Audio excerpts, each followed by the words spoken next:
Raman and Ishita ने करा एक ही एड में काम। रूही हुई नाकामयाब, आदित्य हुआ कामयाब। दोस्तों, ये है मोहब्बत सीरियल से जुड़ी हर अपडेट के लिए सब्सक्राइब कर लीजिए हमारे चैनल को। वीडियो को लाइक शेयर करना बिल्कुल भी ना भूलिएगा। इस एपिसोड में देखने को मिलता है जहाँ पर कि रमन और इशिता लड़ाई कर रहे होते। डायरेक्टर कहता है कि रमन भल्ला की एड को अब आप शूट कीजिए, आप हमारी फीमेल लीड बन सकती है। लेकिन इशिता यहाँ पर इनकार करती है कि मैं इनके साथ काम नहीं करूंगी। रमन कहता है कि मैं भी तुम्हारे साथ काम करने के लिए मना नहीं चाह रहा हूँ, और वह डायरेक्टर को बोलता है कोई और फीमेल लीड देख लीजिए, मैं तो अपना रोल करूंगा, मुझे तो अपना काम करना है, अपने काम से मतलब है, मुझे इन सब से कोई मतलब नहीं है। अब यहाँ पर इशिता बोलती है कि डायरेक्टर जी आप प्लीज मेरी बात सुनिए, मैं ऐसे बदतमीज इंसान के साथ काम बिल्कुल नहीं करने वाली हूँ, आप किसी और को हायर कर लीजिए। डायरेक्टर बोलता है इतने कम टाइम में मैं कुछ भी नहीं कर सकता हूँ। आदित्य देखता और कहता है कि बस किसी तरीके से ये दोनों इस एड शूट के लिए मान जाए और मेरा प्लान वर्क कर जाए। जब रूही ये सब देख रही होती है तो वह सोचती है कि इन दोनों के पीछे हुआ क्या है, आर्टिस्ट वगैरह सब कहाँ चले गए। दोस्तों, यहाँ पे डायरेक्टर जो होता है वह इशिता और रमन को काफी इंसिस्ट करता है कि प्लीज आप दोनों लड़ाई मत कीजिए। इशिता जी आप कैमरे में बहुत अच्छी लगोगी, प्लीज इस एड के लिए मान जाइए। देखिए आपकी एड तो डिले हो चुकी है, लेकिन आप रमन जी की मत कीजिए, हमें और भी काम करने हैं। लेकिन रमन बोलता है कि ये औरत कभी नहीं मानेगी। अब इशिता ये सारी बातें सुनकर एड को शूट करने के लिए हामी भर देती है, जिसे देखकर आदित्य खुश होता है और कहता है मनी मन में यही तो मैं चाहता था। अब यहाँ पर रूही सोचती है कि इन दोनों को एक किसने करा, तो उसकी नजर पड़ती है उसके भाई आदि पे और समझ जाती है कि ये सब भैया का ही काम है, लेकिन मैं ऐसा नहीं होने दूंगी। दोस्तों, जब यहाँ पर डायरेक्टर स्क्रिप्ट को समझा रहा होता है रूहान और इशिता को कि उन्हें कैसे एक्ट करना है, उसी दौरान यहाँ पर इशिता की नजर तो है बार बार रूही पर जाती है, यानी कि रूहान पर। जो उसका मोल होता है वह उसे रूही की याद दिलाता है। डायरेक्टर इशिता से कहता है और रूहान से भी कि आपको ऐसे एक्ट करना है जैसे कि रूहान आपका रियल बेटा लगे, आपको इसके सर पर प्यार से हाथ फेरना है। और जब इशिता वो करती है बड़े प्यार से, तो रूहान यहाँ पर गुस्सा होकर कहता है कि ये आप क्या कर रही हो, ये सिर्फ एक एक्ट है, आप अभी से क्यों कर रही हो। लेकिन यहाँ पर इशिता बोलती कि मैं वही कर रही हूँ जो मुझे डायरेक्टर ने करने के लिए बोला है। और यहाँ पर रूहान ये भी बोलता है कि आप बहुत देर से मुझे स्टेयर कर रही हो। यहाँ पर इशिता बोलती है ये जो तुम्हारा मोल है ये बहुत डिस्ट्रैक्ट करता है, बिल्कुल मेरी बेटी जैसा है, बिल्कुल वैसे ही लगते हो तुम। और यहाँ पर वो रूहान बोलता है अगर आपकी बेटी का ऐसा ही मोल है तो वो आखिरकार है कहाँ पे। तो यहाँ पर इशिता बताती है कि वो अब हमारे साथ नहीं है। रूहान काफी बदतमीजी करता है इशिता के साथ और कहता है कि ये कितनी अनप्रोफेशनल है, आपने तो कहा था प्रोफेशनल आर्टिस्ट इस एड में काम करेंगे, लेकिन मैं ऐसों के साथ एड में काम नहीं कर पाऊंगा। आदित्य रूहान का ये बिहेवियर देख उसे डांटता है और बोलता है कि तुम मेरी माँ के साथ ऐसे बात नहीं कर सकते हो, माना कि तुम बहुत बड़ी टीन सेंसेशन हो, लेकिन तमीज तुम्हें होनी चाहिए, तुम्हारे पेरेंट्स ने तुम्हें सिखाई नहीं है। तभी यहाँ पर लड़ाई में रमन भल्ला भी आता है और पूछता है यहाँ पर हो क्या रहा है। यहाँ पर रूहान यानी कि रूही साफ बोलती है मैं इस एड में काम नहीं कर सकता हूँ इन लोगों के साथ, खास करके इशिता जी के साथ, इसलिए पैकअप। ऐसा बोलकर वो वहाँ से जाने लगता है। रमन बोलता है कि ये सब इस औरत का किया धरा है। इशिता बोलती है कि मैं अब ये सब नहीं सहन करूंगी और वह भी रूहान के पीछे भाग जाती है।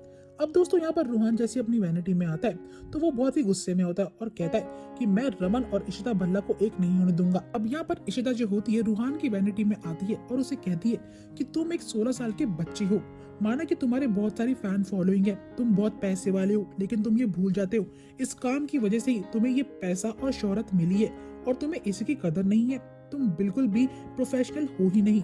मैंने और रमन भल्ला ने इस एड पर बहुत पैसे लगाए, हम दोनों की कंपनी दांव में लगी है, लेकिन अगर तुम्हें ये बात समझ नहीं आ रही है तो ठीक है, अगर तुमने ये एड शूट नहीं करी और अपने टैंट्रम्स दिखाते रहे तो मैं और मिस्टर रमन भल्ला तुम्हारे ऊपर स्यू करेंगे, मतलब कि हम तुम्हारे खिलाफ केस कर देंगे, तुम्हारी मम्मी और तुम फिर ये सब संभाल लेना। और ये कहकर वो निकल जाती है। अब यहाँ पर रूही सोचती है कि इतने सालों बाद इशिमा ने मुझे डांटा, वो भी इस तरीके से, और फ्लैशबैक में इशिमा और अपने मूवमेंट्स को मिस करने लगती है। तभी यहाँ पर नुपुर आती है जो कि रूहान को निधि का फोन पकड़ाती है। अब निधि बोलती है कि रूहान तुम ये क्या बकवास कर रहे हो, मैंने कहा था चुपचाप एड शूट करो, लेकिन वहां से मेरे पास इतने सारे फोन कॉल आने में लगे हुए हैं, तुम्हारा ड्रामा खत्म नहीं हो रहा क्या, चुपचाप से 5 मिनट के अंदर अंदर अपने सेट पर जाओ और एड को शूट करो। अब रूही निधि की बात तो टाल सकती नहीं थी, इसलिए ना चाहते हुए भी उसे उस एड को शूट करना पड़ता है। अब यहाँ पर वह आराम से अपना किरदार निभा रहा होता है। बारी आती है रमन और इशिता की, जो कि साथ में बहुत अच्छे लग रहे होते हैं। आदित्य उन्हें देखकर काफी खुश होता है, लेकिन रूही मन ही मन में कुड़ रही होती है कि ये दोनों एक कैसे हो गए। अभी के लिए तो मैं इन्हें माफ कर देती हूँ, लेकिन बाद में मैं इन्हें नहीं छोड़ूंगी।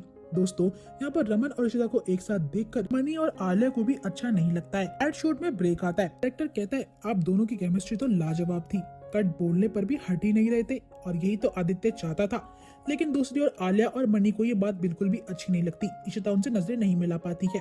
दूसरी ओर संतोषी जो होती है अपनी बहन को देखने के लिए लंदन जा रही होती है, नीलू को कहकर कि मेरे पीठ पीछे घर का ध्यान रखियो। यहाँ पर शगुन आती है और पूछती है कि मम्मी जी आप कहाँ जा रहे हो। संतोषी कहती पुत्र मुझे जाना पड़ रहा है, लेकिन मैं तेरे से यही बोलूंगी, तू जानती है कि इशिता इस परिवार के लिए और हमारे लिए कितनी मायने रखती है। रमन और वह आज भी एक दूसरे से प्यार करते हैं।